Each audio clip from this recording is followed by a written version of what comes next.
হয় আৰু কেবিনেটত কেইবাটাও গুৰুত্বপূৰ্ণ সিদ্ধান্ত গ্ৰহণ কৰা হয়। আগন্তুক অসম বিধানসভাৰ অধিৱেশনৰ লগত সংগতি ৰাখি কেইবাখনো নতুন আইন আজি কেবিনেটে অনুমোদন দিয়ে। আমাৰ অসমত এখন আইন আছে, Assam agricultural land Regulation of Reclassification and Transfer for Non-Agricultural Purpose. এই অনুসৰি কৃষি মাটি আমি নন এগ্ৰিকালচাৰেল পাৰপাছলৈকে যদি ৰূপান্তৰ কৰোঁ তেতিয়াহ'লে জিলা আয়ুক্তৰ অনুমতি নিশ্চিতভাৱে ল'ব লাগে। আজি কেবিনেটে এটা এমেণ্ডমেণ্ট আনিছে যে এজন ব্যক্তিয়ে যদি নিজৰ কৃষি মাটিত ক্ষুদ্ৰ উদ্যোগ স্থাপন কৰিব খোজে, ক্ষুদ্ৰ বা খাদী উদ্যোগ বা ক্ষুদ্ৰ উদ্যোগ স্থাপন কৰিব খোজে, তেতিয়াহ'লে অনুমতি তাৰ বাবে স্বয়ংক্ৰিয় হ'ব। পৰ্টেলত গৈ তেওঁলোকে স্বয়ংক্ৰিয়ভাৱে অনুমতি ল'ব পাৰিব। তেনেকৈ নিজৰ এগ্ৰিকালচাৰেল মাটিত যদি ছ'লাৰ পেনেল লগাব খোজে তেতিয়াহ'লেও তাত জিলা আয়ুক্তৰ অনুমতিৰ পৰিৱৰ্তে পৰ্টেলত গৈ স্বয়ংক্ৰিয়ভাৱে অনুমতি ল'ব পাৰিব। বেচিকেলি এটা শব্দত ক'ব গ'লে যে এতিয়াৰ পৰা ক্ষুদ্ৰ আৰু খাদী উদ্যোগ স্থাপন কৰাৰ কাৰণে আৰু ছ'লাৰ পেনেল স্থাপন কৰিবৰ বাবে কৃষি মাটি পৰিৱৰ্তন কৰাটো অট'মেটিক হ'ব। তাত জিলা আয়ুক্তৰ অনুমতিৰ প্ৰয়োজন নাথাকিব। আজি কেবিনেটে এই আইনখন বিধানসভাত আনিবৰ বাবে অনুমতি প্ৰদান কৰে। দ্বিতীয়তে, অসমত প্ৰাইভেট বিশ্ববিদ্যালয় কৰিলে এটা লিমিটেশ্যন আছিলে যে কিমান মাটি লাগিব, কিমান এণ্ডাওমেণ্ট ফাণ্ড লাগিব। আজি আমি ইয়াৰ আগতে এখন প্ৰাইভেট বিশ্ববিদ্যালয় কৰিব বিচাৰিলে গাঁও অঞ্চলত 60 বিঘা মাটিৰ প্ৰয়োজন আছিলে। কেবিনেটে আজি তাক 35 বিঘালৈ কমাই লৈ আহে যাতে বেছিকৈ বেছি আমাৰ ইয়াত বিশ্ববিদ্যালয় স্থাপন হ'ব পাৰে। দ্বিতীয়তে, টাউন এৰিয়াত গুৱাহাটী বা যোৰহাট ডিব্ৰুগড়ত যদি কোনোবাই প্ৰাইভেট বিশ্ববিদ্যালয় কৰিব খোজে, সি মাটিৰ প্ৰয়োজনীয়তা আগতে 10 বিঘা 30 বিঘা আছিলে, এতিয়া 7 একৰ মানে 21 বিঘালৈকে আমি কমাই লৈ আহোঁ যাতে অসমত এনেকুৱা ধৰণৰ বিশ্ববিদ্যালয় স্থাপন কৰাত অসুবিধা নহয়গৈ। গাঁও এৰিয়াত 60 বিঘাৰ পৰা 30 বিঘালৈ, টাউন এৰিয়াত 30 বিঘাৰ পৰা 21 বিঘালৈ ব্যক্তিগত বিশ্ববিদ্যালয় স্থাপনৰ বাবে মাটিৰ প্ৰয়োজনীয়তা আজি কেবিনেটে কমাই আনে আৰু এই সংক্ৰান্ততো আসাম প্ৰাইভেট ইউনিভাৰ্চিটি সংশোধন বিধেয়ক বিধানসভাত উপস্থাপন কৰা হ'ব। তেনেকৈ প্ৰাইভেট স্কুল স্থাপনৰ ক্ষেত্ৰতো আগতে যিখিনি মাটিৰ প্ৰয়োজনীয়তা আছিলে যে নগৰ অঞ্চলত 2 বিঘা আৰু গাঁও অঞ্চলত 6 বিঘা। এতিয়া আমি LP আৰু ছেকেণ্ডাৰী বিদ্যালয় স্থাপনৰ বাবে আৰবান এৰিয়াত আমি 2 বিঘাৰ জেগাত 1 বিঘালৈকে কমাই আনো। গাঁও এৰিয়াত আমি 6 বিঘাৰ জেগাত 3 বিঘালৈকে আমি কমাই আনো।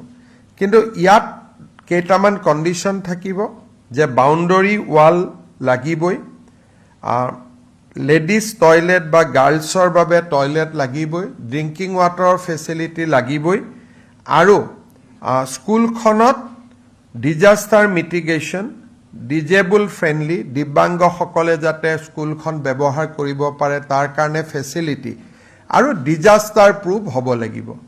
আমি যদিও মাটিৰ ৰিকুৱাৰমেণ্টটো কমাই আনিছোঁ কিন্তু ছেফটি মেজাৰ আমি বেছি দিছোঁ যাতে বাউণ্ডৰী ৱালৰ পৰা আদি কৰি গাৰ্লছ টয়লেটৰ পৰা গোটেইখিনি ব্যৱস্থা থাকিব পাৰে।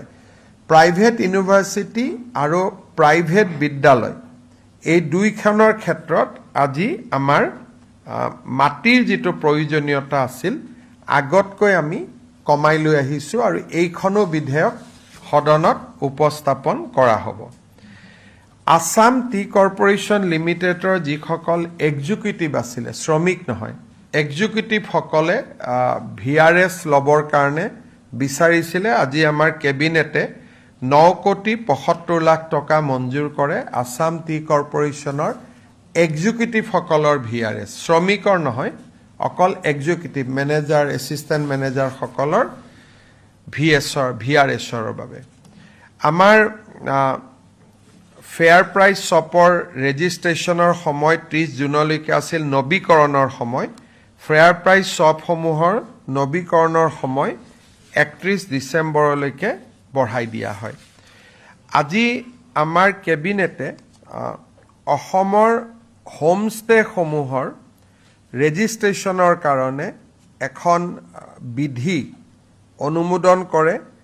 ইয়াৰ ফলত আমাৰ হোমষ্টেসকলে এটা নিৰ্দিষ্ট পৰ্টেলত গৈ ৰেজিষ্টাৰ কৰিব পাৰিব আৰু প্ৰত্যেক 3 বছৰৰ মূৰে মূৰে তেওঁলোকে অট'মেটিক ৰিনিউৱেল কৰিব পাৰিব। আগতে হোমষ্টে মানে 6টা ৰুম থাকিব লাগিছিল, এতিয়া আমি হোমষ্টেত 8টালৈকে ৰুম আমি বঢ়াই দিছোঁ আৰু তেওঁলোকৰ পঞ্জীয়নটো অনলাইন অট'মেটিক হ'ব পৰাকৈ আমি সুবিধা কৰি দিছোঁ। ইয়াৰ পিছত আমি বাজেটৰ পিছত হোমষ্টেসকলক বা হোমষ্টে যোনে কৰিব খোজে খুব জেনুইনলি, তেওঁলোকক আমি অনুপ্ৰেৰণা দিবলৈ এখন পলিচি আনিবৰ বাবেও, ফাইনেন্সিয়েল অনুপ্ৰেৰণা দিবলৈ এখন পলিচি অনাৰ বাবেও আমি আজি কেবিনেটত আমি অনুমোদন দিছোঁ। নিশ্চিতভাৱে আমাৰ বাজেটত সেই বিষয়ে উল্লেখ কৰা হ'ব। আজি কেবিনেটত আমি বিশেষকৈ এইকেইটা ডিচিশ্যন লৈছোঁ। 4 তাৰিখে আমাৰ আকৌ কেবিনেট বৈঠক হ'ব বিধানসভাৰ প্ৰাক মুহূৰ্তত, আৰু বিধানসভাৰ লগত সংগতি ৰাখি আৰু কেইবাখনো বিল আমি সদনত আনিম। তাৰ বিষয়ে আমাৰ অহা 4 তাৰিখৰ কেবিনেটত আকৌ আলোচনা হ'ব।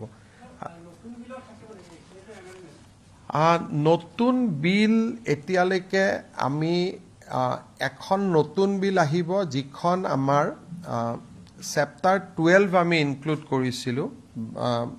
সত্ৰৰ কাষৰ বা 200 বছৰ পুৰণা যিবিলাক আমাৰ অনুষ্ঠান আছে, তাৰ 5 কিলোমিটাৰ ভিতৰত যিটো মাটি কিনা বা বিক্ৰী কৰা আমি বাৰণ কৰিছিলোঁ, তাৰ ক্ষেত্ৰত ভাৰত চৰকাৰে কিছুমান আমাক পৰামৰ্শ দিছে।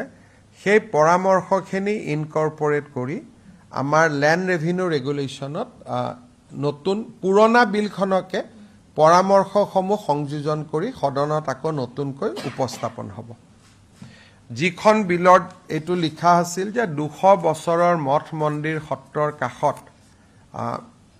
3টা প্ৰজন্মৰ মানুহ, পুৰণা মানুহ নহ'লে মাটি কিনা বেচা কৰিব নোৱাৰিব। সেই বিলখনত ভাৰত চৰকাৰে কেইটামান আমাক সংশোধনী কৰিব দিছে। সেই সংশোধনীকেইটা আমি বিধানসভাত আনিম যাতে আমি ৰাষ্ট্ৰপতিৰ অনুমোদন ল'ব পাৰোঁ। তাৰ বাদে এইবাৰ এই মুহূৰ্তলৈকে নতুন বিলৰ কথা অহা নাই, কিন্তু 4 তাৰিখে কেবিনেটত যদি কিবা আহে আমি জনাব পাৰিম, আৰু যদি কিবা আপোনালোকে আছে সুধিব পাৰে।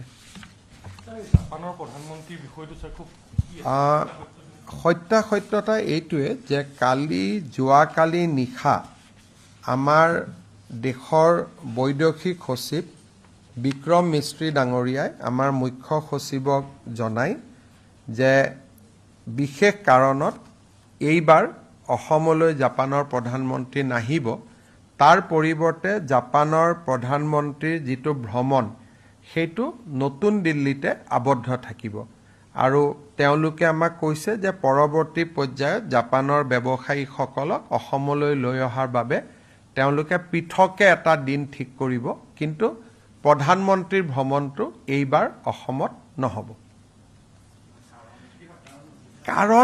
কাৰণটো তেওঁ আমাক জনোৱা নাই, গতিকে কাৰণখিনি আমি নিজে উলিয়াই ল'ব লাগিব।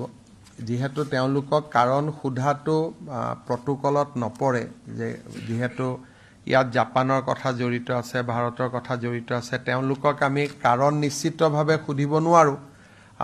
গতিকে কাৰণখিনি আমি নিজেই নিজৰ ভিতৰতে আলোচনা কৰিব লাগিব কিন্তু আজি মাত্ৰ ঘটনাটো হৈছে গতিকে কাৰণখিনিৰ ফালে ময়ো ভালকৈ চোৱা নাই যেতিয়া মই দিল্লীত যাম বা জয়শংকৰ ডাঙৰীয়াক লগ পাম তেতিয়া কাৰণখিনি মুখামুখিকৈ সুধিব পাৰিম কিন্তু আজিৰ মুহূৰ্তত কথা এইটোৱে যে ভাৰত চৰকাৰৰ বৈদেশিক পৰিক্ৰমা সচিব বিক্ৰম মিস্ত্ৰী ডাঙৰীয়া যোৱাকালি ৰাতি প্ৰায় 10:30 বজাত আমাৰ মুখ্য সচিবক জনাইছে যে এৰাব নোৱাৰা কাৰণত প্ৰধানমন্ত্ৰীৰ ভ্ৰমণ এতিয়া অসমলৈ নহ'ব নতুন দিল্লীত হ'ব আৰু দ্বিতীয়তে তেওঁলোকে আমাক কৈছে যে কিন্তু ইনভেষ্টৰ যিটো মিট সেইটো এপ্ৰপ্ৰিয়েট সময়ত অসমত তেওঁলোকে অনুষ্ঠিত কৰিব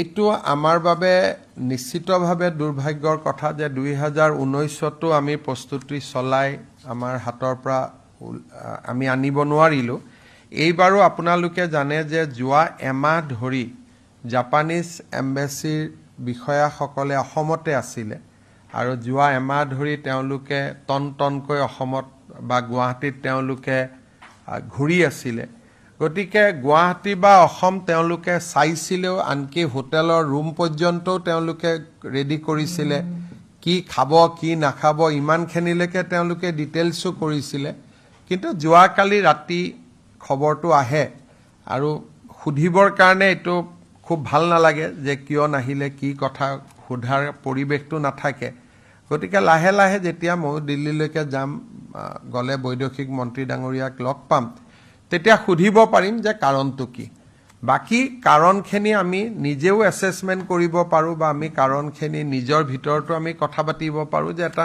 নিশ্চিত ভ্ৰমণসূচী এটা কিয় বাতিল হ'ল আমাৰ ৰাষ্ট্ৰীয় বাতৰি কাকততো কিবা কিবি ওলাই আছে অসমতো কিবা কিবি ওলাই আছে কিন্তু যেহেতু মই নিজে শুনা নাই বা মোক যেহেতু নিজে দি কোনেও কোৱা নাই গতিকে মই তাক কাৰণ যি কথা পাতিছে চিফ সেক্ৰেটাৰীৰ লগত পাতিছে মোৰ লগত নিজেও পাতা নাই গতিকে মই ভবা নাই আৰু আজি মই ইচ্ছা কৰিয়ে জয়শংকৰ ডাঙৰীয়াক ফোন কৰা নাই 2-3 দিন পিছত ফোনটো কৰি লম কিন্তু স্বাভাৱিকভাৱে সবৰেতো এটা মনত অলপ হলেওতো দুখ পাবই যে ইমান এটা ডাঙৰ ভিজিট অসমত হোৱা কথা আছিল আৰু যেটো 50 মেম্বাৰ বিজনেছ ডেলিগেশ্যন হেতু মাৰুতি সুজুকিয়ে লিড কৰা কথা আছিল গতিকে এইটো যে বহুত ডাঙৰ ভিজিট এটা আছিল কেনসেল হ'ল কিন্তু মই ভাবো ভাৰত চৰকাৰে নিশ্চিতভাৱে ইয়াতকৈ ডাঙৰ কিবা এটা অসমত কৰিব হেতুকে ভাবিব লাগিব বা হেতুকে প্ৰধানমন্ত্ৰীক লগ পালে মই অনুৰোধ কৰিম যে ইয়াতকৈ ভাল কিবা এটা অসমত যাতে কৰে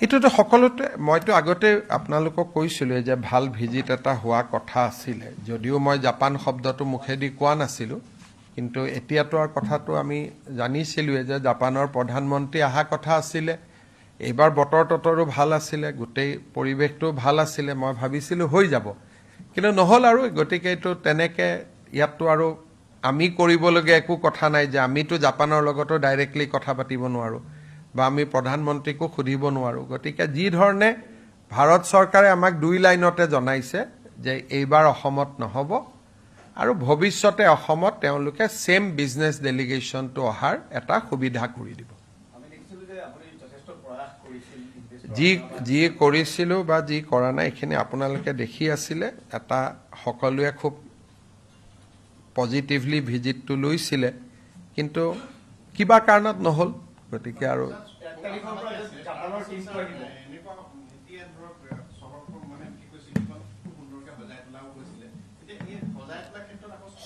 সজাই তোলাখিনি সাজি থাকিব কিন্তু অতিথি এজন আহিলে যিমান সজাব পৰাব লাগে সেইখিনি আমি যদি কোনো অতিথি অহা নাই কিন্তু জাক জমক লাইট লগাই ৰাখো এটোতো মানুহেও বেয়া পাব নহয় গতিকে যিখিনি